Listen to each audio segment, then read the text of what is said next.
Hi guys, welcome back to my channel, Edmund Mindaros, and for today's quick tutorial, and I'm going to show you guys on how to require Microsoft Edge to always ask where to save each individual file before downloading. Instead of it automatically downloading to the downloads or some other present folders on your computer or external drive if you wanted to open up a little dialog window, which you can select a custom locations to save the file. Alright, so without further ado, and let's go ahead. So all you have to do is to open up the Edge browser. And then dito lang sa top right corner. And then i-click mo lang itong three dot icon. And then next step ay, select mo lang dito yung settings. And then dito sa settings. And then select mo lang dito yung downloads. So i-click mo lang siya.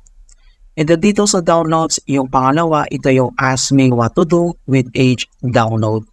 Okay, so kailangan lang natin itong enable or i-turn on natin. Okay, so dito sa right side, so click mo lang itong button ito para ma-enable siya.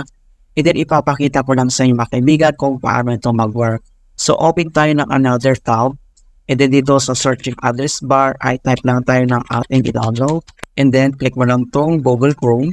And then click mo itong download Chrome.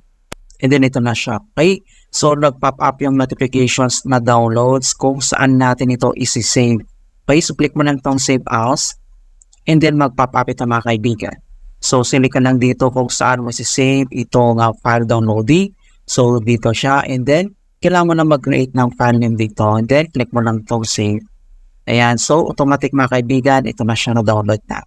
Okay, so kung ayaw mo naman ito, so ang next step na pwede natin gawin, same procedure, dito lang sa upper right side, click mo lang itong three dot icon and then select mo lang dito yung settings. And then same, click mo na itong downloads. And then, kailangan mo lang itong i-turn off. Okay, so turn off to siya. And then, open tayo ng another tab. And then, dito sa searching address bar, ay search lang tayo ng download. And then, open natin. Then, click mo lang itong download Chrome. Yan mga kaibigan. So, automatic na siya mga kaibigan dito. So, hindi na nag-pop up kung saan natin isi-save.